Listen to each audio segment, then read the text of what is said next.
mana pada kali ini kita akan memperkatakan iaitu mengenai dengan menjaga kepulihan semasa COVID-19. Jika kita dengarkan mungkin kita ni kurang faham ya. Jadi untuk kita ni memahaminya secara rinci lagi, kita jemput seorang narasumber kita yang akan kita rasa sesuai untuk memperkatakan mengenai dengan hal ini. Jadi bersama kita di studio pada saat pagi ini bersama dengan Yang Mulia Muhammad Fazirul Hakim bin Haji Muhammad Zainuddin, merupakan Edition Recovery Coach, dan bersama kita di studio sekarang. Assalamualaikum. Waalaikumsalam. Ya, bersama dengan Fazirul. Kita panggil Fazirul okey ya? Boleh Tuan. Fazirul saja. Sihat Sehat, alhamdulillah. Baik, selamat menunaikan ibadah puasa. Ya, semua. Okey. Baik, sebagai mukadimah dan juga mungkin Fazirul dapat bercerita ataupun memperkenalkan dirilah dan mungkin dapat bercerita mengenai dengan inisiatif yang dilakukan oleh Fazirul sendiri. Silakan. Okey, terima kasih, alhamdulillah. Okey, nama saya Muhammad Fazirul Hakim, pengasas Al-Amin Recovery Management. Okey, peranan saya adalah sebagai Addiction Recovery Coach yang diiktiraf oleh Perbadanan Profesional Asia Pacific Certification Board. Okey, tujuan utama inisiatif saya ini dari sudut coach lah, dari sudut coach membantu dan membimbing mereka yang masih aktif dalam penggunaan dadah untuk menjalani hidup atau bebas tanpa dadah. Maksudnya di sini dengan cara melatih dan membagi tahu orang untuk mengenal perkara-perkara yang menyukarkan mereka untuk kekal bersih. Okey, antara lainnya adalah objektif lainnya adalah untuk mengurangkan kadar kemasukan semula.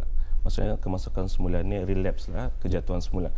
Bagi mereka yang sudah menjalani rawatan di pusat pemulihan, artinya antara perkara-perkara yang akan dihindarkan itu adalah relapse. Maksudnya relapse ni mereka berbalik semula. So ini adalah antara objektif saya juga lah untuk membantu mereka ni dari segi melatih. And then dalam masa sama juga saya ada memberi talk lah kepada pelajar-pelajar dan belia-belia tentang bahayanya penyalahan gunaan dadah ni. Apa efeknya di kemudian hari, apa efeknya kepada diri sendiri, apa akan terjadi kepada masyarakat kalau sudah terjebak dengan perkara-perkara macam ni. Okey, mengapa saya menyentuh, saya fokus kepada sudut coach? Sebabnya coach ini bukannya profesional lah, seperti konselor. Sebab apa? Dari sudut coach melihat orang yang dalam kepulihan ini sebagai orang yang memerlukan support. So kalau profesion lain seperti psikiatrik, mereka melihat orang yang dalam kepulihan ini yang memerlukan ubat-ubatan. Betul. Okey. So seperti konselor dan psikologis melihat orang ini atau menilai orang ini dari segi simptom-simptomnya. Okey. Secara generalnya lah kalau masyarakat melihat orang yang dalam kepulihan ini sebagai moral failing, maksudnya moral yang jatuh lah. So dari masing-masing itu mempunyai pendapat yang berbeza lah. Betul. That's why aku lebih suka menggunakan, saya lebih suka menggunakan coach itu lah untuk mendekati orang. Biasanya Fazirul, tempoh proses pemulihan orang ni biasanya berapa lama diorang ambil? Berbeza-beza tu. Berbeza-beza. Seorang individu lain tempohnya. Dalam kepulihan ini mungkin saja ada yang mengambil masa yang sekejap, ada mengambil masa yang lama, tertakluk kepada pemakaiannya tu. Adakah yang memakai sudah lama atau baru. Jadi Fazirul, ya, tajuk kita pada pagi ini membawakan menjaga kepulihan semasa COVID-19. Jadi mungkin boleh dikongsikan sedikit mengenai dengan tajuk ini. Okey, tajuk hari ini adalah menjaga kepulihan semasa COVID-19. So saya mengambil tajuk tentang situasi yang ada masa inilah. So alhamdulillah negara Brunei Darussalam melalui usaha Whole of Nation bersama Kementerian Kesihatan dalam menangani COVID-19 ini, keadaan negara kita itu dalam keadaan terkawal lah. So tetapi dalam masa sama juga kita ni memerlukan inisiatif untuk patuh dengan arahan Kementerian Kesihatan, iaitu dengan cara menjaga social distancing, menjaga kebersihan diri itulah. So dengan COVID-19 ini, program-program ini dihadkan, aktiviti ini dihadkan juga. So bagi mereka yang menjalani kepulihan ini, ia akan menyukarkan proses dorang pulang sebenarnya. Isolation atau karantina atau pasalnya orang yang dalam kepulihan ini memerlukan rawatan yang berbeza, unik sikit lah. So dorang ni perlu jumpa konselor, dorang ni perlu bersukan. Bersukan tu macam di tempat-tempat yang terbuka, mungkin bukan pulang dalam hutan, maksudnya yang hijau-hijau nature apa itulah. So dengan adanya perkara-perkara ni, ia akan menyukarkan proses dorang lah. That's why hari ni saya ambil tajuk ini untuk berkongsi maklumat atau informasi dan bagaimana orang-orang yang dalam kepulihan ini menjaga dorang punya kepulihan semasa COVID-19 ini. Ya. Memang betul Intan ya, jika kita ni perhatikan, sedangkan kita ni sendiri yang normal, untuk kita ni berada pada norma yang baru ini kan sukar, apalagi mereka yang bermasalah. Jadi mungkin secara rincinya ataupun secara lebih dapat dijelaskan pada penonton kita di luar sana. Jadi apakah antara cara-cara untuk mereka kekal dalam kepulihan iaitu penyalahan godaan dadah ini, mungkin dapat dijelaskan? Okey, boleh. Okey, antara asasnya lah, asas-asas penjagaan diri ini adalah dari segi emosinya, fizikal, dari segi kerohaniannya, ada asas-asasnya lah. So antaranya adalah yang pertama kerohanian. Maksudnya di sini kerohanian ini menjaga solatnya. Mungkin saya semasa COVID-19 ini, masa tadi banyak terluang di rumah. Betul. So mungkin saya boleh menggunakan masa yang ada ini dengan bersembahyang, berzikir, membaca Al-Quran atau belajar Al-Quran. So ini fodos yang dalam kepulihan lah. So yang kedua, membuat perancangan, membuat atau merancang apa rutin harian dorang. Kan sebelum COVID-19 ini mungkin perancangan dorang macam mana. Mungkin pagi ini saya akan berjumpa rakan kepulihan saya. Petang karang mungkin saya akan bersukan. So semasa COVID-19 ini tiba-tiba berubah. So mengejutkan. So proses satu orang mendelay untuk dorang punya kepulihan itu. So they need to think of macam mana hari ini apa pula aku buat dalam rumahan ni. Sebenarnya semasa COVID-19 ni bermacam-macam perkara boleh dibuat pelang. Bukan saya orang dalam kepulihan, orang yang biasa ni pun sebenarnya menghadapi kesukaran yang sama juga sebenarnya. So yang kedua, yang ketiga, ini adalah masa yang terbaik juga untuk mereka mempelajari sesuatu yang baru. Maksudnya masa ni online itu di mana-mana sudah. So orang boleh belajar cara-cara untuk pulih untuk jangka masa yang panjang. Bukannya di Brunei sajalah. So itulah antara penjagaan diri asas-asasnya. Jadi selain pada tiga ini mungkin ada lagi cara bagaimana mungkin dari segi komunikasi atau bagaimana? Ada. So dari segi komunikasi ini contohnya Masan dengan menyokong seranan Kementerian Kesihatan untuk menjaga social distancing atau dalam satu meter untuk datang kepada keramaian-keramaian itu, saya dengan inisiatif saya sendiri itulah membuat satu platform yang saya panggil Recovery Support Group. Maksudnya kumpulan sokong bantu secara online menggunakan aplikasi Zoom meeting lah secara percuma. So bagi mereka yang masa ni menyaksikan sampai pagi ni, bolehlah itulah kalau ada masa untuk mengikuti Recovery Support Group ini, saya adakan 2 minggu sekali melalui online Zoom meeting. So apa faedahnya Recovery Support Group ini? So dalam Recovery Support Group ini, semua yang di dalam itu adalah orang-orang yang dalam kepulihan. So itu akan membuatkan mereka rasa selesa lah. So orang boleh berkongsi masalah dorang atau berkongsi perkara-perkara yang baik. Dan di dalam itu juga ada role model. So orang boleh lihat kalau orang ini boleh buat, kenapa saya tidak boleh buat macam itu. So itulah fungsinya Recovery Support Group itu untuk mewujudkan ekosistem yang positif lah untuk orang yang dalam recovery ini. Jadi Fazirul ingin juga kami mengetahui antara usia mereka yang berada dalam dalam kepulihan ini. So far yang bersama saya ni antara umur 18 tahun ke atas lah. Dia jumlah lebih 40. Paling muda 18 18 tahun. Paling muda. Paling muda. 18 tahun. Jadi Fazirul, selain daripada kaedah yang telah pun dinyatakan tadi, adakah ada cara lain untuk mereka terus berhubung, contoh di dalam atas talian? Yang saya sebutkan sebelum ini ialah saya sudah membuat satu platform online Zoom meeting ini. So orang boleh menghubungi saya dan saya akan invite orang untuk mengikuti online Zoom meeting ini. So saya adakan setiap hari Jumaat 2 minggu sekali lah semasa puasa ini selepas solat tarawih around 9:30 malam itulah. So sesi itu akan berlangsung selama 45 minit. 45 minit ya. Setiap hari. 2 minggu sekali. 2 minggu sekali. Ya. Okay. Ya. Jadi Fazirul, kami difahamkan ada beberapa gambar yang ingin dikongsikan bersama dengan penonton kita. Mungkin boleh diulas sedikitlah ya mengenai dengan gambar ini. Ya. Dan sambil tu Fazirul ceritakanlah sedikit ya mengenai dengan gambar-gambar ini. Okey, boleh. Okey, ini semasa saya membagi talk bersama belia masjid, Masjid Omar Ali Saifuddin. Ini adalah salah satu inisiatif saya juga. Saya membuat dengan secara volunteer lah. So, saya akan mengongsikan perkara-perkara yang boleh menyebabkan seseorang itu terjebak dengan penyalahgunaan dadah. So, sebenarnya penyalahgunaan dadah ini sebenarnya berlaku di ujung sekali pelang sebenarnya. So, sebenarnya perkara pertama yang selalu yang terjadi ini terikut-ikut kawan, emosi terganggu, sesuatu yang menyebabkan mereka mengguna itulah akan mau tahu. So dalam sesi motivasi talk itu saya akan memberitahu cara-cara untuk menghindari. Dalam masa sama juga saya akan memberitahu apa efeknya, bukan pula untuk menakutkan tetapi supaya mereka sedar perkara-perkara itu. Ya.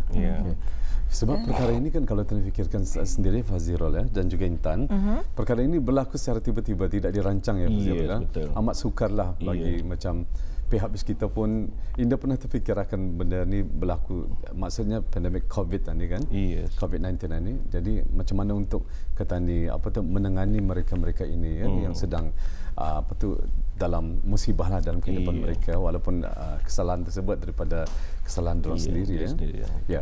Jadi macam sepanjang tapi sepanjang COVID ni ada perkara-perkara yang macam kesan yang negatif lah yang berlaku. That's why maksudnya kepada kadang-kadang tertekan kan, lebih tertekan 2 kali ganda 3 kali ganda rasanya daripada sebelum datangnya COVID-19 ini. Betul Tuan. That's why aku mengkongsikan cara-cara penjagaan diri ini. Betulnya Tuan itu makin membuat orang stres pula ni, berada di rumah, payahkan berjalan. So that's why penjagaan diri itu salah satunya kerohanian itu adalah salah satu perkara yang penting lah. Kalau orang menjaga solat orang menjaga zikir, mungkin berzikir atau membaca Quran itu, dia akan menghindari kita ni daripada berbuat perkara-perkara yang mungkar itu. So ia akan sebenarnya mengubati kita ni punya hati ni. Sebenarnya kepulihan ni kalau dari segi World Health Organization ada WHO, ia adalah disease, maksudnya penyakit. Maksudnya penyakit ini yang nada ubatnya, tapi boleh dirawat boleh dirawat. Contoh macam orang ada masalah dengan kencing manis, yang tidak boleh tetapi boleh dirawat sepenuhnya, tapi boleh di-manage. Sama juga dengan orang yang ada masalah penyalahgunaan dadah atau ketagihan ini. Orang ni mungkin saja tidak fully recover tapi boleh di-manage. Dia tak gunanya recovery support group itu untuk mengingati orang balik-balik perkara ni.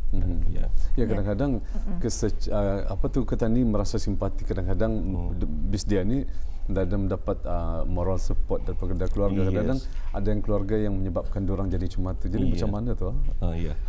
Diorang akan lari ke mana tu? So ia uniknya coaching ni lah. Sebenarnya perlu kita perlu ada kekuatan tu. Ia uniknya coaching ni pasal mengajar diorang untuk menerima perkara-perkara di luar kawalan diorang. Maksudnya kita ni tidak boleh mengharapkan orang untuk menerima tani, sebabnya benda itu adalah kesalahan dari diri kita ni sendiri. Tetapi kita ni boleh mengawal cara kita ni respon benda itu. Stigma tu memang susah akan hilang. Tapi itu bukannya salah satu sebab untuk kita ni untuk jatuh semula. Tapi dalam apa yang perlu kita ni buat adalah untuk menguatkan diri kita ni sendiri. Maksudnya, so maybe people make mistake lah, tetapi there's a second chance for them. That's why saya membuat platform coaching ini untuk membagi harapan lah kepada orang yang menjalani kepulihan ini. InsyaAllah lah, insyaAllah. Jadi Fazirul, saya tertarik mengenai dengan online, mengenai dengan Zoom itu, mereka berinteraksi bersama orang ramai. Atau kalangan mereka sahaja? Kalau online support group itu only kalangan kepulihan itu sajalah. So kalau sama-sama kepulihan itu mereka lebih terbuka. Sebab yang sama-sama ni sama-sama memahami orang. Dia berkongsi masalah dan juga kadang-kadang indah juga masalah saja puan. Kadang-kadang dia ni berkongsi kegembiraan orang, apa sudah kebaikan-kebaikan yang orang buat, peningkatan orang. Tambah lagi semasa COVID-19 ini adalah salah satu cabaran yang paling hebatnya bagi orang. So kalau orang sudah berjaya COVID-19 ni, apatah lagi selepas COVID-19 ni. Ya, macam itu. Dan pasti ada hikmahnya lah ya. Yes. Ya. Maksudnya di sini setiap musibah tu, maksudnya dalam kesempitan itu pasti ada ruang untuk kita ni muhasabah diri lah di atas masanya ni. InsyaAllah. Ya. Mungkin Fazirul dapat mengungsikan kepada mungkin kepada terutama sekali pada ahli keluarga ataupun ialah rakan-rakan sekeliling mereka ya. Mungkin dapat memberikan kata-kata yang motivasi. Okey. Ya. Saya mengambil atunya ayat Al-Quran silakan. Dari surah Ar-Ra'd ayat 11. Melayunya saja. Maksudnya di sini sesungguhnya Allah tidak akan mengubah nasib suatu kaum itu kecuali kaum itu sendiri yang mengubah apa yang ada pada diri mereka. Maksudnya di sini kepada keluarga tapi saya lebih fokus kepada orang yang dalam kepulihan ya. Maksudnya di sini dari ayat ini sendiri kita ni boleh mengambil iktibar yang mana kita ni perlu berusaha. Macam mana pun informasi yang dibagi itu atau guru yang paling bagus sekalipun, kalau diri sendiri itu tidak akan mau berubah, pasti akan sukar juga. So kepada keluarga atau teman-teman yang bukan dalam kepulihan itu, kalau boleh support orang ini walau macam mana pun, orang ini sendiri pun sebenarnya andangkan mau pulih. Tapi kadang-kadang itulah yang menyukarkan orang itu cara orang berfikir itulah sebenarnya. Ya. So yang lainnya untuk kepada yang menjalani kepulihan itu, untuk kekal istiqamah, anggap saja ujian ini sebagai satu loncatan untuk mereka menuju kehidupan yang lebih baik. Dan yang paling penting bagi setiap orang yang diuji itu menandakan yang Allah Subhanahu Wa Taala itu sebenarnya masih sayang kepada orang. Betul. So jangan terlampau melihat kepada kesalahan itu, tapi cuba pandang ke depan. Betul. Okay. So dan akhir sekali, jangan pernah berputus asa lah dalam berbuat baik. Jangan pernah berputus asa dalam kepulihan. Sebab kepulihan ini memakan masa yang panjang. Kadang-kadang sampai akhir hayat kita ni lah. Perlu ada semangat yang kuat ya. Saya tertarik dengan caption yang tadi dibawakan tadi kan. Allah tidak akan merubah nasib seseorang itu ya, melainkan hamba itu sendiri yang akan merubahnya. Jadi mungkin ini kata-kata motivasi yang dibawakan dari surah Al-A'raf ya ayat 11. Mungkin ada yang mungkin di luar sana ingin mendapatkan, mungkin ada IG, mungkin Instagram ataupun Facebook untuk mendapatkan moral support daripada Fazirul sendiri macam mana? InsyaAllah Instagram saya adalah arm.brunei. Saya juga ada website sendirilah, www.arm.com.bn. ARM ya? Ya, ARM. Okay. Jadi kita kalau ingin bertanyakan sesuatu ataupun mendapatkan mungkin khidmat nasihat sendiri secara pribadi ya, terus bersama dengan Fazirul, kenapa tidak untuk menghubungi, mungkin ada di luar sana yang mungkin pada masa ini yang menerima dilema ataupun tekanan-tekanan tersendiri. Kita tak tahu ya, masyarakat di luar sana. Jadi boleh terus menghubungi secara Instagram ataupun yang telah dikongsikan sebentar tadi. Jadi Fazirul akhir kata, mungkin ada kata-kata akhir buat Fazirul kepada mereka yang dalam pemulihan ini agar mereka ini kekal istiqamah dan juga bersemangat. Mungkin ada kata-kata akhir. Silakan. Okey, kata-kata terakhir kepada mereka yang di luar sana yang masih dalam kepulihan, jangan pernah berhenti berusaha, jangan malu untuk meminta support. Maksudnya di sini minta support arah orang yang memahami bis kita itu sendirilah. So jangan pernah give up, dan yang lainnya jangan pernah putus berdoa. Maksudnya insyaAllah kalau niat kita itu baik, niat kita itu memang akan berubah untuk itu.